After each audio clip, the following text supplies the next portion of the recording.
първо, че светът се е обърнал срещу теб. Че каквото и да правиш, все не е достатъчно.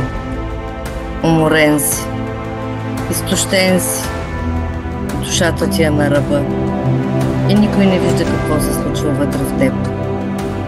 Но знаеш ли нещо? Ти вече си оцелял, ти си още жив и имаш само този живот. Преживял си неща, за които други дори да не подозират. Падал си, плакал си, бил си изгубен и въпреки всичко си продължил.